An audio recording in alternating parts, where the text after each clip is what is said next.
you look great for your age. You know what I'm saying? Yeah. You look like R. Kelly without the charges.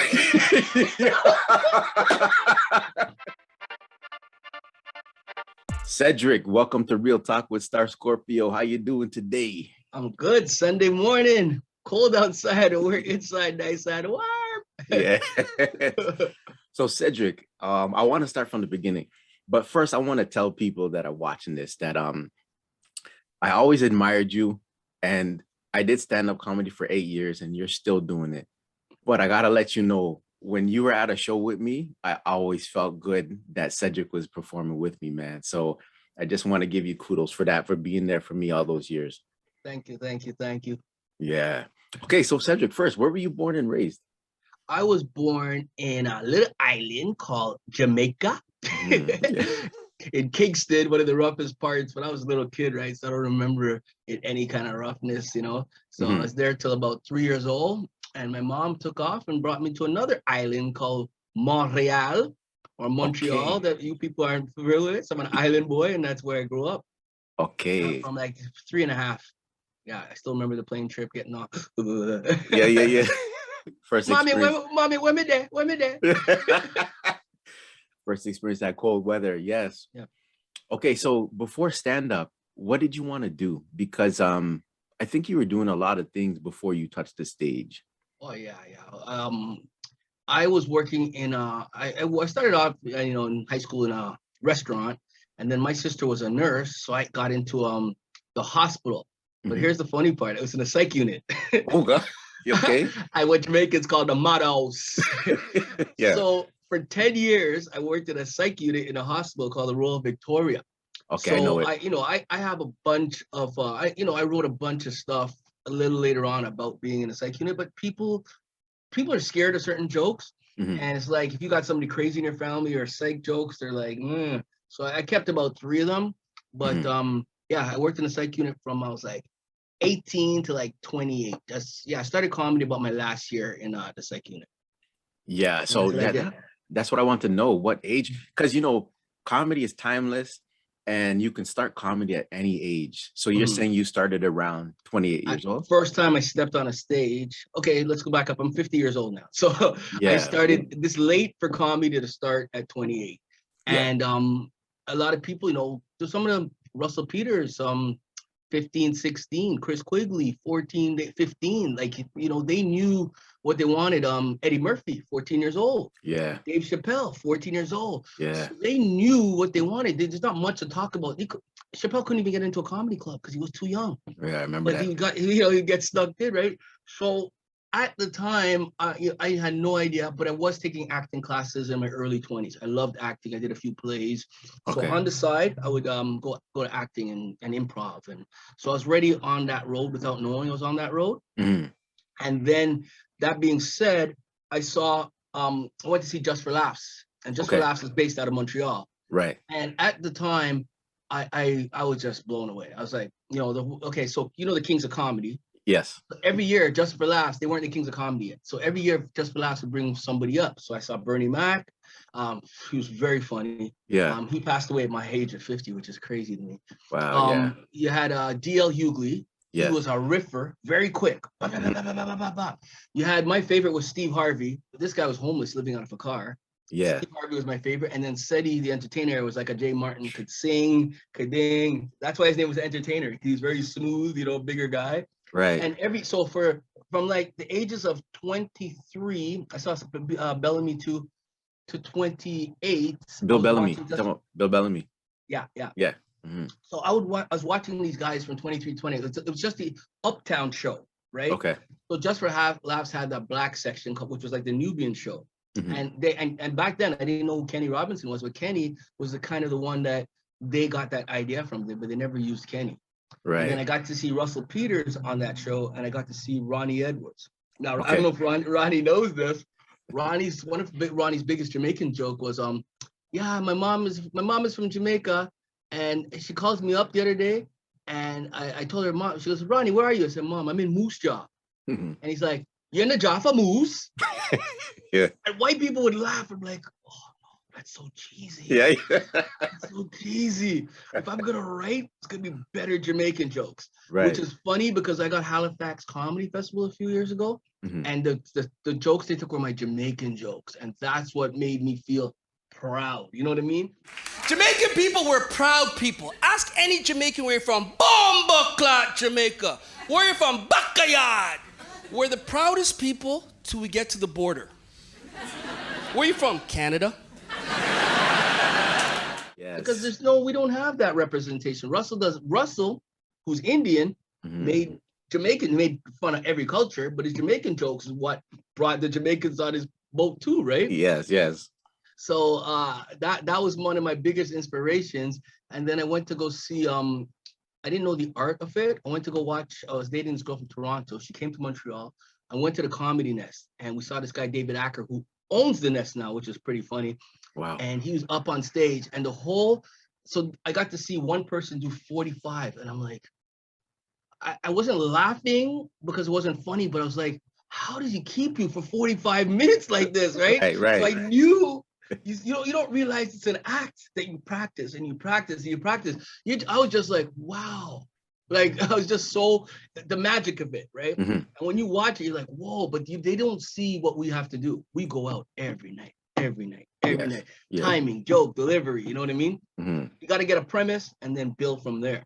Yeah. How long did it take you to build your set?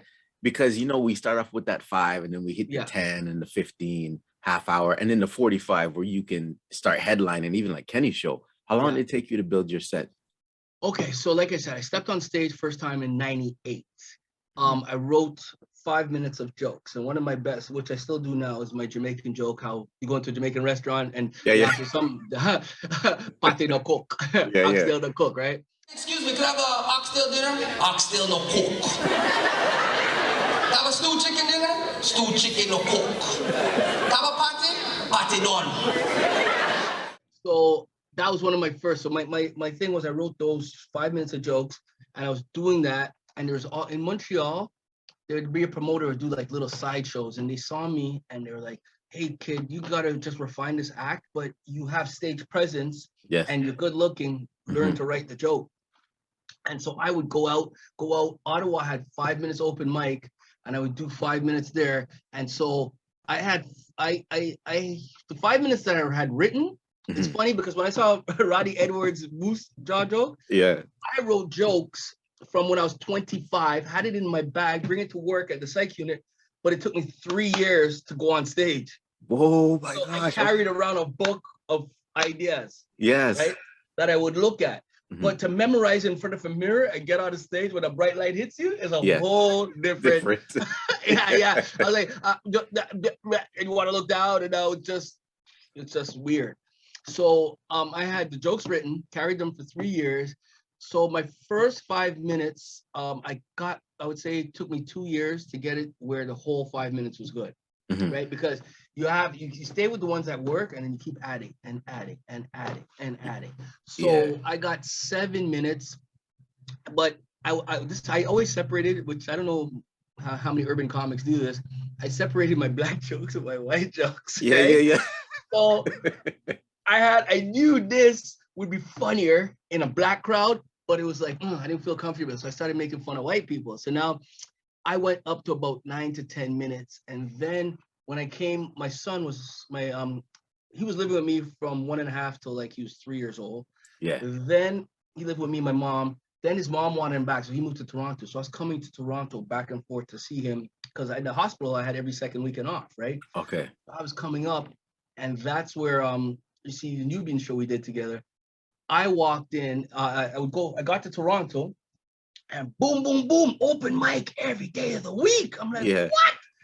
So I jumped into this one called the Groundhog, right? And it was on Bloor Parliament. I walked in there. At the time, I didn't know anybody. I recognized one guy. His name is John Paul. We're still friends up till today. Yes, sir. I recognized JP in 1996. One of my good friends, Smokey, he's a DJ in Montreal. John Paul was the comedian in the backyard. Wow. And I remembered him. He didn't remember me, but I was like, do you remember how he does that? Because I kind of remember you. I was like, oh my God, that was amazing, because I'm hearing Trinidadian material. Like, nobody's doing this, right? Yeah. So I'm in the Groundhog pub. I meet Mark Trinidad. Kenny Robinson's the host. Mm-hmm. I meet Mark Trinidad, John Paul, Ron Jossel. These guys are all monsters right now. Yeah. And Mark Trinidad, John Paul, Kenny, Jason Rouse. Oh, white comic. Yeah. So it was a little crappy little room, but everybody was just going up there bringing the energy. So I went up there with Montreal jokes and Jamaica jokes, and everybody, who's this guy? Yeah. Kenny Robinson goes, "Hey kid," and I go, "Hey kid, yeah. Have you ever thought of doing the Nubian show?" I'm like, "What's that?" Goes, "The all black comedy. We do it once a month." And I said, "When is it?" He goes, "Well, it's this Sunday." I said, "Shoot, I got to work Monday. I'm just here seeing my kid." And he goes, "No, come on through if you can. I'll save you a spot." Yeah. And I went up there, and because I was a new face, girls are just, yeah. I did 6 minutes, and back then for us, that's tearing up that show. You know what I mean? Yeah. Wait. So did you open? Because I was always open. Yeah. I was like one of the first guys to go on. Okay. That's what he does, right? Mm-hmm. But I tore it up, and I was in the back room, and there used to be another black comic. He doesn't do it anymore. His name is Mr. Mo. Yeah. Mr. Mo had a show called The Buzz with Darren. Darren's on a radio. He's a radio host right now. Darren Jones. Yeah. Yeah. So Mr. Mo, I get back to the back room, I'm just like, that sweating, that, oh my God, I can't believe, a packed room on a Sunday night with black people, and they love me, right? Yeah. And all I heard, Mr. Mo, he didn't know I heard this. All I heard is, he's not going to last. He's just good looking. That new guy at work everybody talks to? Yeah. Like, he ain't going to last. Yeah. Yo, wait, going back to the Nubian show. So we all know performing on that show is nerve-wracking, especially for your first time. Yeah. So tell me your first experience being backstage from when Kenny says, "We got a new guy coming out. Here he is, Cedric Newman." Mm-hmm. So how did that feel before you touched the mic? Okay, so you're already charged from the room. You're already emotionally, electrically charged. Yeah. And like I said, I had been doing shows for 2 years, but I've never done an urban room like this, right? Yeah. So I'm back there, I'm like, I just felt like I'm gonna I already knew I was gonna kill it because I wasn't gonna stutter and I knew my jokes. But the energy that was gonna come out was I knew I'd do well, but I didn't know I was gonna do as well as I did because you just don't know. You never tried it on an all black room, right? Mm-hmm. And it just the feedback was so much better than the white rooms. Yeah. That when I ended up moving to Toronto, I would do the Newman show I wasn't with Yuk Yuks yet, which is the company I work for. Yeah. So I wasn't with Yuk Yuks yet. So I would do a Nubian show, 250 people in the room. Mm-hmm. And then were you at the old room at Yonge and Eglinton? Yep. Yeah. Yep. So I would do that on a Sunday night, but then Monday was the amateur night to try to get in Yuks. Yeah. So the hardest thing is going from 250 people on a Sunday night to 12 on a Monday night. Yeah, you know what I mean? Yeah. You gotta find that energy you just killed last night. Horrible. Because imagine these hockey players now. They're used to 25, 50,000 people, and now they're just playing it's your little kid goes to basketball, or as a kid there's only 3 people. Yeah, and then it's crazy because we went from here to down there. Mm-hmm. So it was a very up and down, but you knew this is what prepares you for the big shows, right? Right. And even go on. Yeah, so back to our original question was, from there I went from 8 minutes to 12, and then I would just go sit in Yuk Yuks in Mississauga. I ended up moving to Toronto.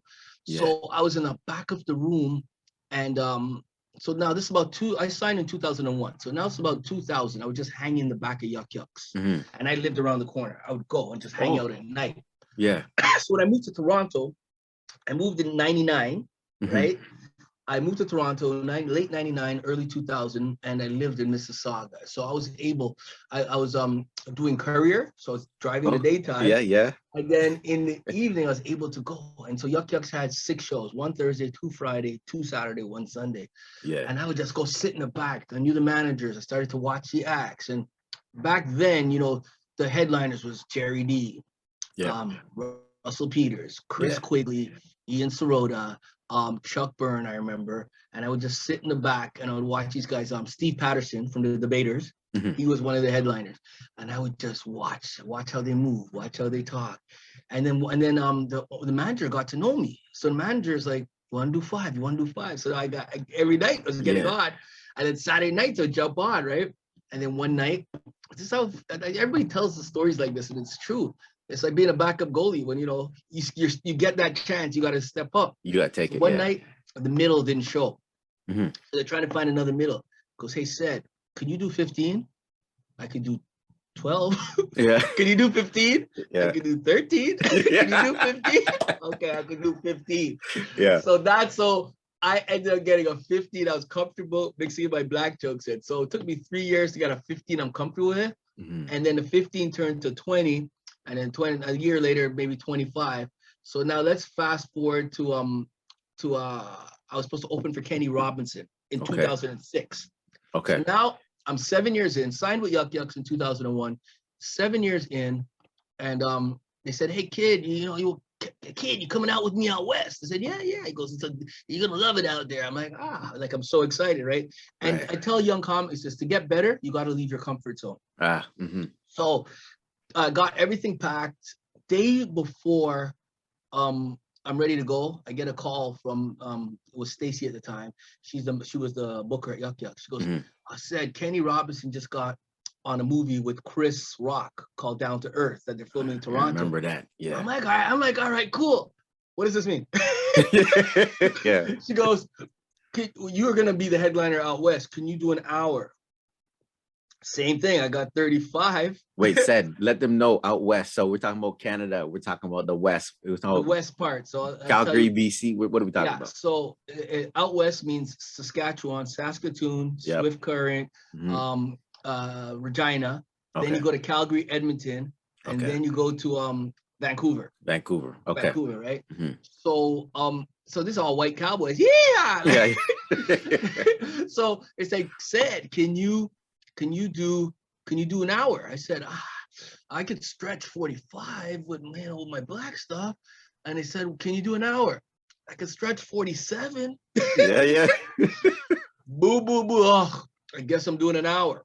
Yeah. Because the price rate went up because I'm the headliner now, but it's still wasn't Kenny Robinson's money at the time. But they said, okay, the opener we're gonna send with you is another young black fella. He's very funny, he's up and coming. His name's Trent McLennan. Okay. Trent, who's half black, half Newfie. Yeah. He happened to be, he's on This Hour's got 22 minutes now. Okay.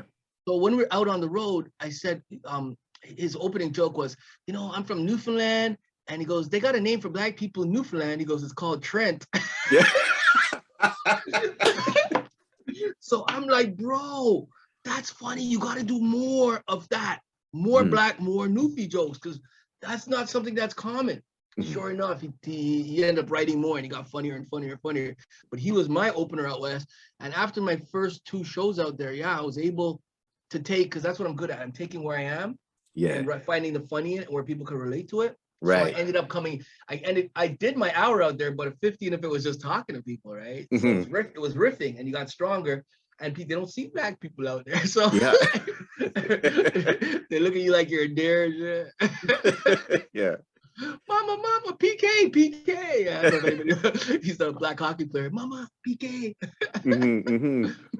So so I ended up coming back, and you come back with confidence and stronger and more to talk about, Yeah.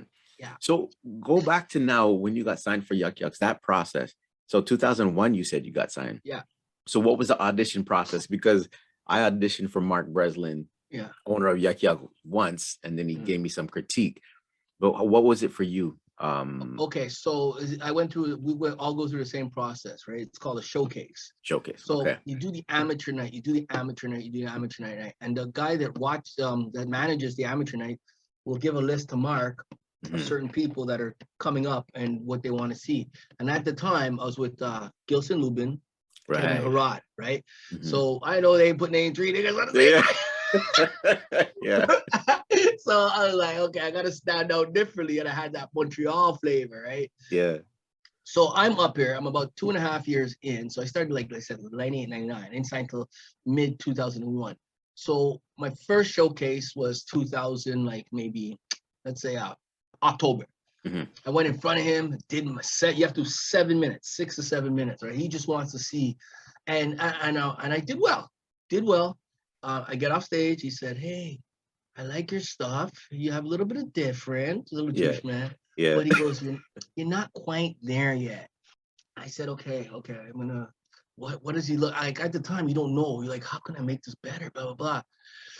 Just kept going out. So the next showcase, maybe 5 months later, I got on it again, and this was a good sign. So he's showcasing 8 to 10 people. I'm on last. Yeah. So that means I'm probably stronger than anybody else. And came up to me after, he goes, "You're ready now." Yeah. And you don't know what was the difference between those 6 months, because if you don't tape, Jerry D said this to me, and I started doing it. That's how I got Halifax. You got to tape yourself. Yeah. I hate watching myself. You do? You don't? I can't stand it. But it's like my son, when he was in university for ball, he watched a lot of game film, and he said, "Dad, like when he was in his last year tearing it up at Laurentian." He says, "Dad, like he go right and they're already waiting for him, like because they're watching game tape to see where he likes to go on this play and that play." Yeah. You have to learn to like go around and learn other things that they don't know what you're gonna do up there. Right. And so I started watching. I'm like, whoa, I'm talking way too fast. Right. I'm like, oh, I could certain jokes that before you say the punchline or the tag, you say it, wait for your applause break. Yeah. Wait till they simmer down and then hit them. Right. I would just say it and then say the tag right away. I'm like, okay. Oh. Yeah. So I was like, so I watch again. I'm like, whoa. So this is what Breslin's seeing. So when I mentor some young guys out of Humber now, I'll give them my advice, and I'll say, okay, do this or just change this, and it works because you understand it. Yeah, I got to tell you, you helped me out with a couple of my jokes. You probably don't remember this, but I had some jokes that you knew were funny, and then you helped me with. I remember talking to you about it. Yeah, man, with the actual punch. But now getting back to recording. So when I started, I didn't know you started so early. I started in 2002, and we used to record our sets on a tape recorder. And if we had a mini cam at the time, we would film it at the time. If we had a mini cam, if somebody forgot what it is. Yeah. But now fast forwarding, how has this new social media boom helped you with getting your content out there? Okay. So Russell Peters got big because of YouTube, right? People were just watching, like, who's this Indian guy making these jokes, Chinese jokes, Indian jokes, Jamaican jokes. And he got on TV with Comedy Now, and it kind of blew him up, right? So at first, everybody was jumping on YouTube. I was putting everything up there, right? And now I just put like certain things that I know it's like, because people see your jokes, they know it. Yeah. They come out to the show, and they're like, I heard that already. You don't want to pay. So you stop putting up your A material. Yeah. You put up one joke, maybe a riff now, but nobody wants to put up their whole set. So 2006, I was putting up, somebody taped me for a Jamaican show I did. If you go on punching my name right now on YouTube. I seen it. Almost 900,000 views. Yeah. I was trying to hit 1 million. It's gonna slow down after a while because there's more stuff out there. Nobody's watching that length of tape on YouTube really anymore. So that was like, whoa. And I watched that, and even now I go back to it and I see, and I brought a couple of the jokes back. Like one of them I brought back, one of my favorite, and I'm like, why did I drop this joke? It's like, there's too many Tim Hortons. Too many Tim Hortons in Toronto. You know how you know there's too many Tim Hortons? Because you're in Tim Hortons and you can see another Tim Hortons. I go, too many Tim Hortons. So like I brought that joke back, and it's been killing. And that so YouTube was my first thing. And then Facebook was 2007, 2008. So everybody was going on Facebook. And with the new stuff, like TikTok is the newest one. Right. So I'm writing short little funny things now. I throw it on TikTok. I'm just learning. My son's really good. I'm not good at Insta. You send me a message on Insta. I'm a Facebook person because I'm an old Facebook people are considered old school now. Yeah. Really, the old school is MySpace. Yeah. So Facebook, it was the platform where I like to write stuff. So you write it, and I'm learning to put pictures up, and I put pictures. I catch myself in certain things. All my Facebook pictures of me catching people doing weird stuff. Yeah. My son's like, Dad, film it, and you're gonna get more because everybody wants to see content like that. So I started filming a little thing here and there. But it's easier to catch somebody with that than a, you know what I'm saying? Yeah. So, but I've learned to capture moments with the camera. So I should be putting it on a reel on Insta. Right. But my son just teach me how to do reels and the My Story, because I'm so used to Facebook. I do my Story on Facebook, but the Insta is where everybody's at, and they call it Insta for a reason, because people are just flipping through, like they're just going right. Oh yeah. And why it's hard for me to get with Insta, because Facebook, out of my 5,000 Facebook friends, believe it or not, I probably know 3,000 of them. Wow, you know what I'm saying? Yeah. Where Insta, everybody has, like, you're Scorpio. I gotta, who's Scorpio? I gotta go to your page. Now, if I can't tell you what your picture is, I have to add you as a friend to find out who this nigga's adding. And I can't get with that. I'm more personal, right? So Insta, I couldn't really get. So I transferred most of my Facebook stuff to Insta. I'm learning to do the reels, and my son's teaching me all that. But that's why I couldn't get with Insta. And even as an older person, it's hard to navigate in a way. If you like something, you got to go over to the little heart, come back, right what you like, and like it's just too much happening. So that's why I'm still a Facebook. But that's what, going back to your original question, was social media. I'm learning to use those platforms because they have a promoter called Juice Comedy, right? And you know Juice? You know what it is? No, I actually don't know. Well, his name's Wes Hype. Wes. Okay, so there's two internet people that killed it there, and I opened for both of them. Okay. One of them is Major Hype. Okay, I know Major Hype had a crazy following because he would do little skits and dress up. This is what a Jamaican would say. This is what a Trini would say. And he had that following, but he wasn't a stand-up comedian. So we went to Montreal now, and I was opening for him. I tore up my 20. He gets on, first 5 minutes, I was like, oh my God, that's funny. But then it's like, he keeps putting it this way. And like, yo, this guy's a funny guy. And the second one I opened for, he's a comedian and he was funny. But the problem was, so his name's White Yardie. He's from England. Yeah. Oh, I know him. Yeah. So I'm opening for White Yardie. White Yardie is funny. Like, especially, he's a white guy like a Rob Clifford doing Jamaican jokes, but White Yardie was actually born in Jamaica. Everything he says, he has the accent. It's not an act, it's him. Yeah. Problem being, when a bunch of white people come to the show, we're in Canada, we're still in a white. When they're watching, they get the little skit he's doing because he'll show Jamaican food, this and that. But when he's talking patois, they're not getting anything. They're just and they'll come up to me after, you were way funnier than him. I go, because you can't understand him. And maybe I was to them, right? But it wasn't about me being funnier. It's just that I could relate to more people than he can. Right. White Yardie can't walk into a Yuk Yuks on a regular Saturday night and tear it up. Right. Where I can, because they're not going to be able to understand 40 minutes of patois. You know what I'm saying? Yeah. And so that's where that's at. So that's so anyways, so social media was it helped me in that sense, that I'm able to put little clips on and have people know who I am. But as well as I, nothing beats live comedy. Yeah, of course. Live anything, live music. Yeah, you're right.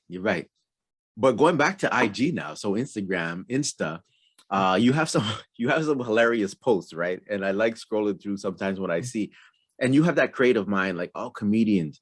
How do you come up with some of those things? And I'm gonna put some up so that people see. Okay. Like when you compared your hair to Marge Simpson for one of them, just outside, and you do those selfies. Like, how do you come up with those things? Do they just come like this to you? They naturally come, and it's funny. Like it's like things just when you. I'm a firm believer, when you put something out there, it comes back. It's like Zen, positive energy, and because I'm a comedian, God shows me. I have this belief that God just drops the stuff in my lap, and it's whether I choose to take it or not. Right? Yeah. Like 2 days ago, I'm going to get Tim Hortons for the guys at work. I work as a mechanic just through COVID. Yeah. And the lady's driving off, but she forgot to take the pump. Oh, I know that. I see her rip it off, right? And I'm hugging her. I was like, did I forget to close my cap? I go, no. I go, Karen, if you're gonna teeth gas, you gotta learn to teeth it properly. But I was trying to get my phone. I'm driving trying to get the video of it. Yeah. It happened so fast that and that so stuff like that drops in my lap, I would say, at a daily pace. Yeah. Marge Simpson, I wake up, my head's sticking up like this. So like, first thing you think of is Marge, let me put it on.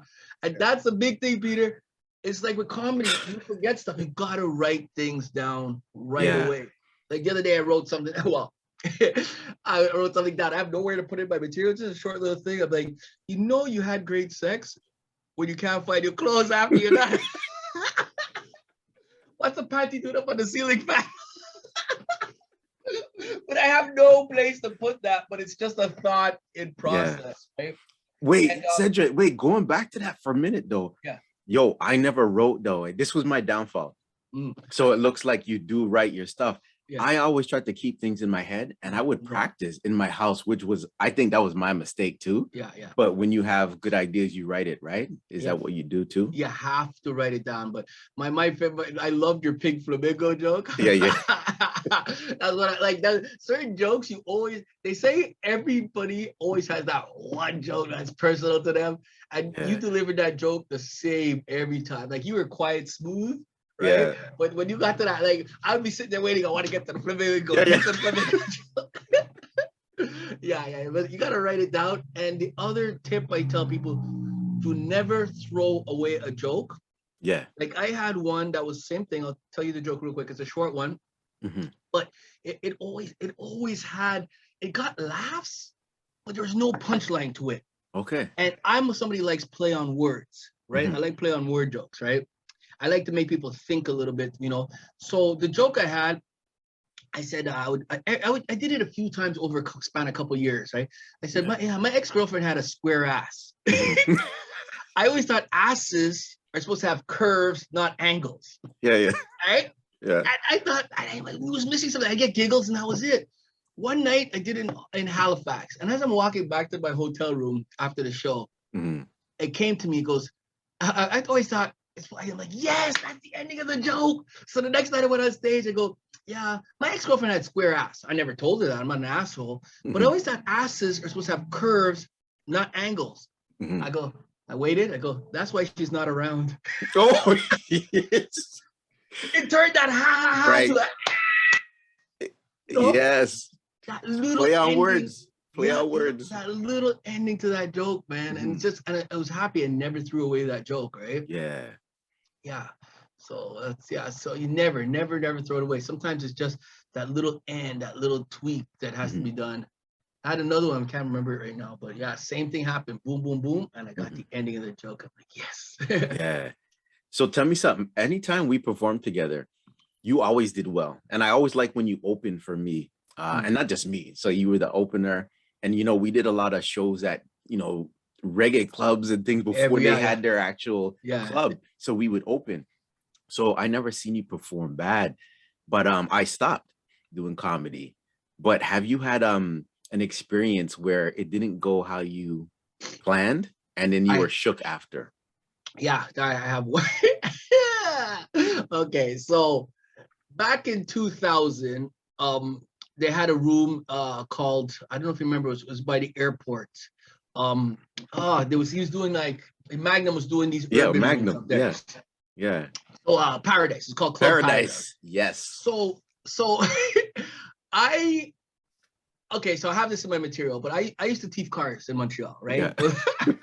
And I moved to Toronto. I was working at Honda. Ended up getting in a little bit of trouble there because somebody else stole a car, and I was considered part of the mastermind in there. So I ended up getting locked up. I got locked up for about, they gave me a month, but you only had to like 2 weeks, and a little place in Mississauga called Maplehurst, right? I know it, yeah. So I got locked up. So let's back up now. There's a warrant for my arrest in Toronto. What? Kenny Robinson was doing a show called After Hours, right? I remember that. I wanted to get on that show, and John Paul was on the show. Kenny Cardi did a couple Cardinal official, yeah. And Trey Anthony was one of the writers, and I wanted to get on. And Kenny goes, so the cops were looking for me, and I took off back to my mom's in Montreal, but I had my apartment still in Mississauga. Yeah. So they called me. They're like, "Yo, we need to ask you some questions." I'm like, "I'm on vacation, right?" Yeah. They showed up at my work, and I was left. They missed me by 5 minutes. To get to my apartment, they missed me by 5 minutes. So I'm like, I went back to my mom. So Kenny was doing a weekend in Ottawa. I go, Kenny, what's going on, kid? I run into Mark Trinidad and JP. And they go, man, we saw your picture of you in the sun. You're wanted. I'm like, who was he sure it was me? Yeah. So they're like, yo, so Trinidad, like, is there a reward for him? I'm calling it right now. Trinidad's an asshole, huh? So Kenny goes, kid, I can't put you on. You're wanted. Said, turn yourself in. What are you gonna give you? A couple weeks and then come back out, boo, you know? Mm-hmm. So I'm like, shit. So I did. I said, let me just turn myself in. And this is the funny part. I get back to my apartment. It was a Wednesday. I'll never forget this. Wednesday, 2001, September 11th. Mm-hmm. I saw one plane crash into the tower. Wow, the next plane crashed into the tower. I'm like, the world's coming to an end. Yeah. Put on my little clothes. I went to the police station. Yeah. In Mississauga on Dixie. Yeah. I said, I'm looking for Detective Johnson, whatever the guy's name was. They go, he's not in till 4 o'clock. He goes, okay, I'll be back. He told me to come in to see him, Cedric Newman. As I'm walking out, Mr. Newman, you're not going anywhere. So they locked me up. I had to go to court. I passed through. Judge gave me a month. I said, yeah, I did what I did. Conspiracy to car theft. And because I had a couple little things on my record like that, they gave me a month, right? And it was easy in a little halfway house up in Brantford. And then I was in Maplehurst. Anyways, I get out, right? So I'm inside and I'm here with this radio inside the cell, whatever. Not the cell, but the it's called ward, the unit. It's called the range. It's called the range. You know that? No, know that. Anyways, so on the radio, I hear Mark Trinidad, come out to the urban show, blah, blah, and he does a joke on the radio. Back then we had these spots for Paradise. Yeah. So I get out, and I get a call saying, hey, Sed, oh shit, we couldn't reach you. I go, I was on vacation. Yeah. Yeah. I goes, yo, I want to do a spot in Paradise tonight. So I said, cool. I get there, Trinidad's like, yeah, my hair say, yeah, that jail, and blah, blah, blah, like whatever. He brings me up. I was probably second on that night. He says, yeah, this guy just gets out of jail, boy. His mom must be hurting him. Yeah. Bro, I got on stage. So picture, I hadn't been on a stage in at least 6 weeks. Mm-hmm. Just got out of, I just freshly got my haircut. This was a Sunday, so I probably got released the Thursday. Yeah. I went on stage, Peter, and so he just said, I just got out of jail. So all these Jamaicans are looking at me like, let's see how true this is. Yeah. And if you have no material on what the person just said, I didn't know where to start. I had no timing. I literally tried to go into jokes that I knew, and the timing was off. And I was literally stuttering. It was the worst, buddy. If you can relate to this, but if you're not a comedian, you don't understand. When you get on there and you don't have anything, the light starts to feel hot. Yeah. Sweat starts to come down the middle of my back and it drains into between your bum crack. and it's like, it's the worst. Like the light's turning red and you're cooking. I felt like rotisserie. Peter, I'm like this. Rotisserie, I'm there. I'm like, yo. Oh my God. I'm like, I look at him, I go, you're an asshole. And me and Trini, we still buck heads, but we're in a friendly way. Yeah. Like Trini and Trix are two mans that try to bury other mans, which they always say, it's okay to go on hot before somebody, but I'd rather follow a hot comedian, right? Okay. But when a man, would like push it out and bury you, in Trinidad, two that would bury you and feel they would sleep in their bed at night. I see a man that died, like, I might say something like, yo, let's have a moment of silence for him. But I'll go talk to the man. Like, I will not try to bury somebody on a show. Yeah. Those guys go out of their way to bury man. Oh, man. And they can watch this and I will say it to their face. You understand what I'm saying to you? I have no qualms. I know what I bring to the table, but that was the worst show of my life. Like, I literally went back, like, I hated myself. I hated comedy. We're hard on ourselves. Oh, I know. Right? I know. And I never had a show like that again. No matter where I went, I just made sure I was always prepared. Yes. Good. And going into a paid gig after coming out of jail, it was a recipe for disaster, bro.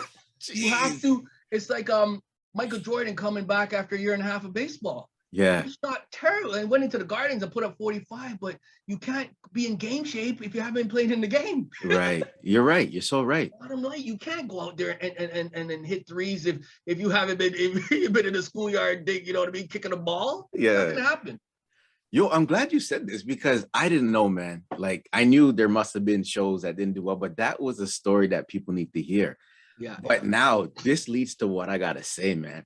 So a lot of people in my circle know my story of when I quit, but they don't know you were the one with me on the ride home. So my last show was in Mississauga, Ontario.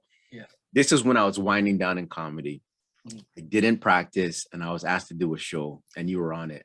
I actually forgot one of my jokes on stage. I think I remember that. Yeah, and I did horrible. And then on the way home, you said, yo, can you drive me to the next gig? Because you're going to Ajax. So me and you were on the way home. And I knew that was my last show. I'm like, I'm done. Like I lost the passion, everything. Yeah. But you told me something. You said, Peter, don't stop because you're going to be left behind. And if I was really passionate about it, that would have like been like, yeah, Cedric's right. But I knew I was done. But I'm glad how you tried to keep me in the game. Well, so what I want to know, and then for young comics out there, what advice do you have and what kept you motivated to keep going? So the first thing you got to understand about what we do, we're not in this for the money. Right. not in this for the money. So when we get a nice looking check, like if I got a $5 million, I'm like, whoa, because you're doing what you love to do and you're getting paid for it, right? Okay. So knowing this, what drives me is I love the high from being on stage. You know, after you leave a good show, nothing beats that high. No drugs, no, you go, well, unless you win like $1 million, but I'll wear off because you have that money there. Right. I love making people laugh. Like it just gives me this fuel. And that's what keeps me going. And that's why you want to keep going and hone your craft. I knew there's no way I was going to stop doing this. Right. Like there was no quit in me because I knew that's where I had to be. This was my calling. Everybody in life has a certain talent, a certain calling, and some people don't choose to do that. I know this is where I was meant to be. Right. And you know, people from high school say to me, goes when they find I'm a comedian and they see my stuff, they go, we knew it without knowing it. And I look back, grade 9. Me and my buddy Mark, I don't know where he is right now. He got into went down the wrong road, but we would demand so much attention in our geography class. Yeah.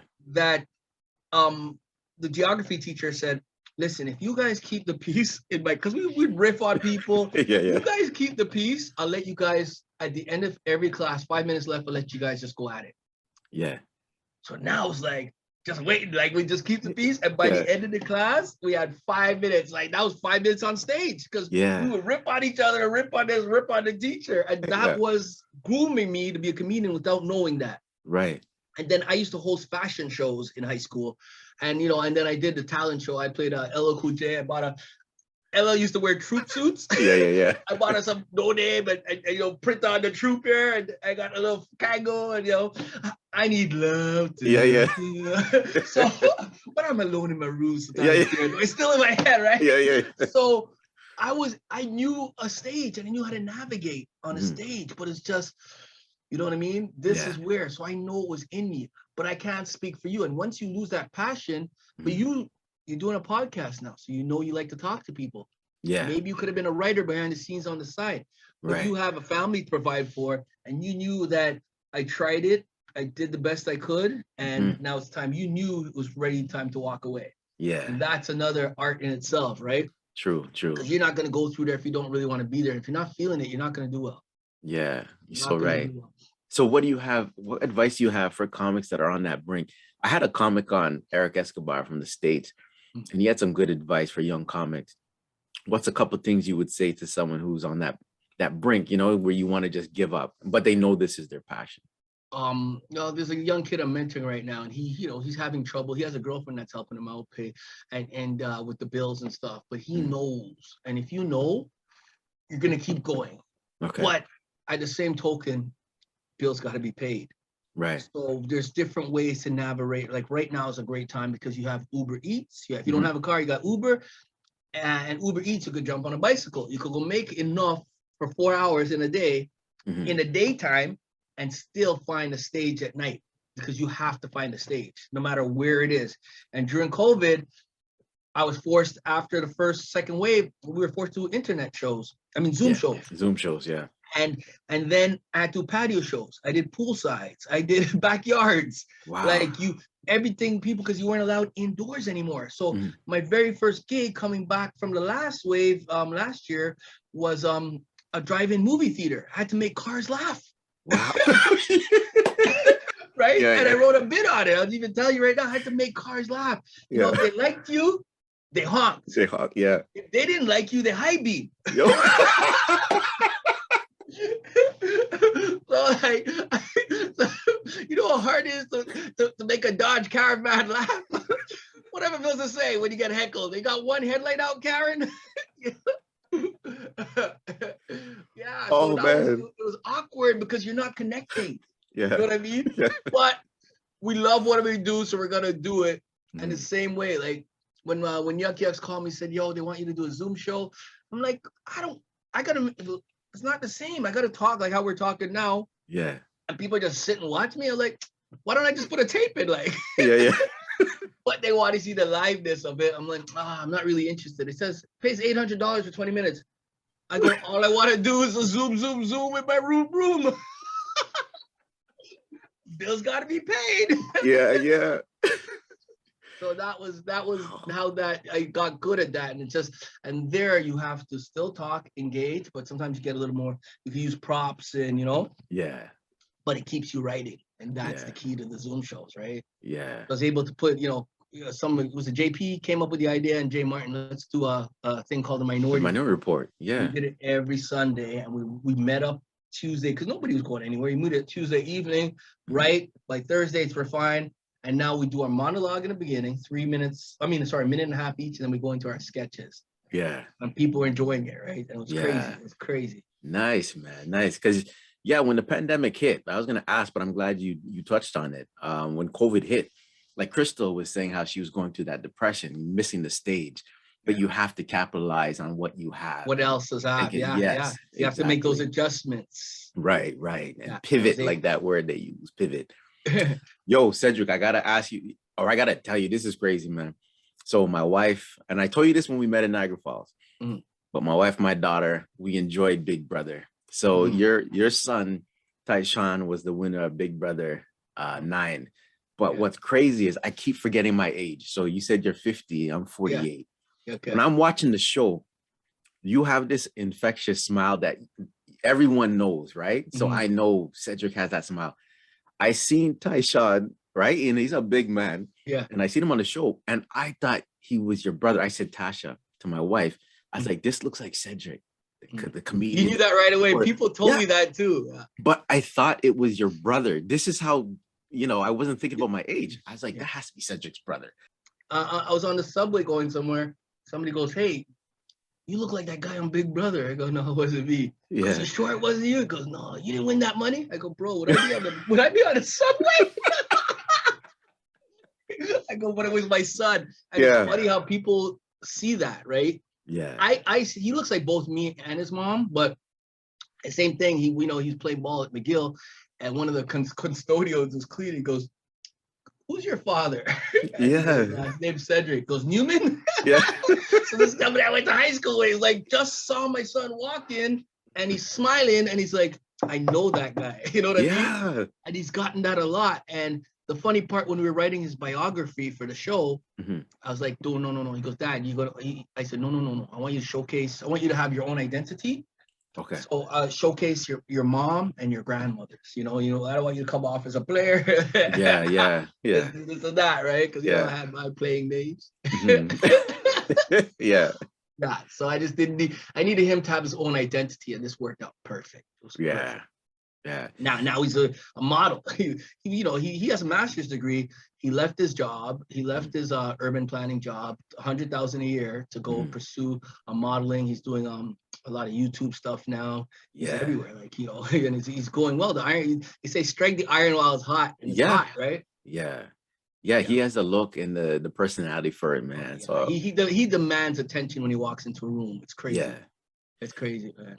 So Ced, on a more somber note, I seen a post on your IG, and I think the gentleman's name was Andrew Albert. So you lost fellow comedian. Did you ever know friend. Andrew? Did you ever meet him? No, I didn't know him, but your post touched me, man, because you had a couple of posts with him. How was that experience, and were you close to him? Oh, okay, so the history between me and Andrew, he's about your age. Him and I, we started in Montreal together. Okay. We started and we worked together. We were like our first couple weeks together were at the same club, and we stayed friends. He did a lot of improv stuff. We stayed friends over the years. So he had no children, so his experiences brought him. So he moved to Calgary and he lived in Halifax. Yeah. And he lived in Montreal. His last place he was living is Montreal. He lived in Toronto for a bit. So he worked he was one of the hardest working guys. We call it a road comic, you know what I mean? A road warrior. Yeah. Yeah. He would drive 10 hours for a gig. Mm-hmm. And that being said, Andrew died at 44. So on one of the car trips up 2 years before COVID, maybe 2.5 years ago, we had a gig up in Sault Ste. Marie. Okay. So he was working Ottawa and I was in Montreal. He picked me up, boom, boom, boom. We did Ottawa and we drove to Sault. And the whole write-up, we're just talking. And one of the things he said to me, my dad had heart disease. Yeah. He died at 40. Mm. And he goes, man, I'm 43 right now. I'm happy I made it past that. You know what I mean? Yeah. But, he's supposed to be taking medication and stuff. And he went to sleep one day and didn't wake up. And he didn't see us coming. And I remember doing a gig 3 months earlier. Mm-hmm. And he said, during this whole COVID, I was working, collecting CERB. I dropped my album. This is the most money I had in my bank. And he was so happy. Yeah. And then he went and kicks the bucket right after. It's like, wow, you can't take life for granted, bro. And he made it past his dad's age. But the same token, he probably got to the thing where, yeah, I made it. I'm not going to die, So, yeah. And, he was someone we both were road comics, but I had a little family, so I couldn't move everywhere like he did. But there hadn't been 2 weeks to a month where we didn't call each other. Yeah. We'd catch up, laugh, call, laugh. And it was like, and anytime Andrew was a big hugger. Anytime he hugged. Yeah. Yeah. It could be COVID, hug. He doesn't give a shit. So that's why they touch me so much. We don't, you know what I mean? I was on the road going somewhere and that phone call came in and I knew, I didn't even ask how he died. I knew right away. Yeah. It's crazy. And he was healthy, he worked out. Anytime we were on the road together, he'd go swimming, he'd come to the gym with me. Mm-hmm. You look great for your age, you know what I'm saying? Yeah. You look like R. Kelly without the charges.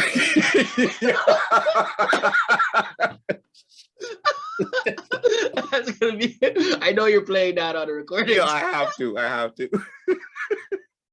believe I can.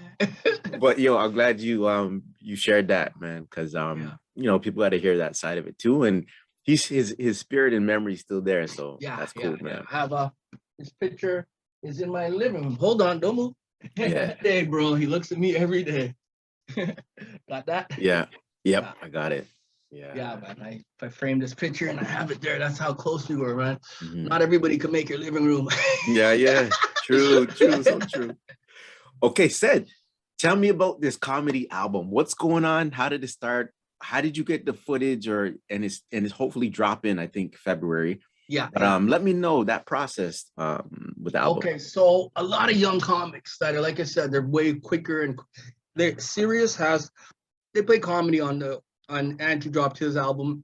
Sirius XM radio. Sirius XM. And the money, there's young comics like, let's say, Pavone, right? Pavone lives in New York. Rouse is in Texas. And Dana Alexander, you remember Dana Alexander? Yeah. She's in England. She, she makes over just off album. Mm-hmm. When you drop an album, that money, how we were just talking about having a day job and that album money that's out there that a lot of people don't know about mm-hmm. could keep you stable and make you pick and choose your gigs. Right. When you don't have that money coming, you got to take every gig. Right. Right. Yeah. Even a $50 gig is like, I don't want to do this, but yeah, because you get to a stage where you're like, do I really need the $50? Do I not need the $50? Right. So mm-hmm. I'm lucky that I'm stable enough that I don't have to take little garbage gigs, but I take it as stage time. Right. Yeah. So if I'm getting a low paying gig, I'm not gonna use my A material anymore. I'm just gonna practice and work out stuff, right? Because they're not paying me for my A material. So that being said, I said, okay, John Paul doesn't have an album either. And Quigley, who's older, just dropped one, and he's making good coin. So you could take a monthly or every 3 months. Yeah. So every 3 months, you know, you can make anywhere from $3,000, depending how many rotations it is, $3 to $5,000 every 3 months, right? So that's $20,000 a year. Yeah. There's some comics, I know one late girl from out west, she's making $100,000 off her album. Oh. So that's like almost $9,000 a month for just playing in rotation. Right. So you have Sirius XM, which is Canada, Mm-hmm. and then you have other ones. Kevin Hart has his LOL in the States. Yeah. So Crystal's like, said, did you have an album? I'm like, no, I just haven't done it. And she did hers at the beginning of COVID last year, or COVID's 2 years. She did hers at a Nubian show just before COVID, and it dropped, and she's making decent change off of it. Yeah. And I'm like, yo, I got over 2 hours of stuff. Let me put something together. I happen to be headlining Downtown Yuks in December. I did 3 shows. And out of the 3 shows, I took I was gonna take the best of each show, because I was tried doing different stuff. But my second show was fire. Yeah. Just fire. So that's the one I'm editing out. It's called Black to the Basics. Okay. And that's the one that I'm dropping in the middle of next month. Now, I did a Nubian show 2 weeks earlier, and that's where I did my urban stuff, right? So I call it urban nonsense. Oh, nice. Okay. So it's 20 minutes of the Nubian show, which is more stuff like we talked earlier. I call it black material. So I'm dropping that. So the original thought of the album was we call Blacks Only. Yeah. Because you know how these have the whites only album, the whites only bathrooms, black segregation. Yeah. I ran out by a few people. They go, that's brilliant, that's funny. But people are gonna say something about your whatever you call your album, anyways. But I decided not to because of the volatile state right now. But I'm thinking, if I say I only want black people to buy this, white people are gonna jump on it even harder. You know what I'm saying? You know, and the cover would have been me and going into the blacks only bathroom, and white people like just looking over, like, what's going on in there, right? I was gonna ask about that. The cover. Yeah, the cover would have been that thing. So I decided to call it Urban Nonsense, and I'm dropping that first as an EP, 20 minutes. Yeah. And then I'm dropping my regular album, which is about 35 to 40 minutes right after. So I'm gonna put both of them on Spotify, Apple Tunes, everywhere, and you know, get it into rotation. That way, I can finally get paid for my artwork. You know what I'm saying? Yeah, and you know what? Because a lot of people don't. A lot of people haven't heard. Like, this is stuff that's been polished, squeaked, and nice, and they want. I have a different outlook on life on stuff, and this is stuff that people don't hear on regular. I've listened to a lot of the serious stuff. I'm like, you know, everybody relates to different stuff. Like, no, my stuff is my stuff is real. Like, they don't know. Crystal told me about Sound Exchange too. You know about Sound Exchange? Yeah, Sound Exchange is the one that's who's paying you for the Sirius XM, right? That's what it paid. And you have an artist side and you have a producer side. So I did my EP with Tyler, who runs the cottage thing. So he's gonna get the producer, and I get the artist. It's about the same. But this album I did myself, I get the whole thing, which is I deserve the whole thing. Sweet, man. I paid a man to record it, paid a man to edit it, and that's it, you know. Sweet. All right, Cedric. So I'm proud of you, man. One of the last things we're doing here, I got 2 cards here. I'm gonna mix them up. Okay. So with season 2 of Real Talk with Star Scorpio, I have 2 questions. So my hand, which one do you want to answer? That'll be your right, my left. My right. We're gonna go with that. Yeah, your left.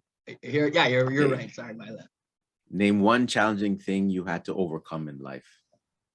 One challenging thing I had to overcome in life was when I got locked up, man. I got locked up. I was inside. You feel like you were rock bottom. And I had to figure out how to not do what I was doing because I was on the wrong path of going down the wrong rabbit hole. I could have been easily, this interview could have been doing from jail today. Which we had interview from jail, but I knew I had more talent, and I knew I had more, I was using my energy for the wrong reasons. Instead of putting in the positive stuff. And when I came out of jail and I was with the social worker, and she's asking me questions, she goes, how did you end up here? She goes, dude, like most people I interview, they're not as smart as you. They don't have as much going on. Like, how did you end up down this rabbit hole? Like, this is stuff people do in high school. And I go, you know, my mother instilled the fear of God in me, so I wasn't doing that stuff in high school. but I told her I got addicted to stealing cars. It was an addiction. It was like a high of starting a different car and just driving it like it's mine, you know? Yeah. And she goes, so you like cars? I go, yeah. What do you do with them? I go, I like stripping them and selling the parts. She goes, learn to take that energy and put it in a positive way. So you like cars, go back to school and become a mechanic. She goes, what else do you love? I go, I love comedy. I want to be a comedian. She goes, learn to replace that high. And I went to Centennial in Scarborough, did the program, boom, boom, boom, came out, got my mechanic license. Wow. And in the same token, I started doing more and more shows and I was able to become a comedian, right? So it was a matter of just learning what was addicting me here. It wasn't the money. Yeah. It was the I like the challenge of it and replacing it here on fixing cars. Yeah. So that was one of the obstacles that came over in my life. And that could be said for anything you do. You know what I mean? These same kids that are walking around with guns in the hood, why don't they get trained to become a police officer if you like guns so much? Yeah. Switch it around. Yeah. And just learn to take positive and negative energy and change it into positive energy. Yeah. Thanks for sharing that. Okay, so now on this end. Oh, so I'm getting both questions? Oh, here we go. Those balloons now. Yeah. It's all going to be edited. So Cedric, I do this to raise money for certain causes or charities. And for season 2, the 3 are Up With Women, the Fundraiser Warriors, and the Mississauga Humane Society. So by the balloon that you choose for me to pop, I'll know which cause I am donating to today. So again, with my hands, which one do you want me to pop? Pop goes, it looks like you're blowing bubbles. It's got Warriors. That's Warriors right there. Let's go. Could you, so the one in year, the furthest one left, that's the Warriors one, I think. This one? Yeah. Warriors or Mississauga? Let's see.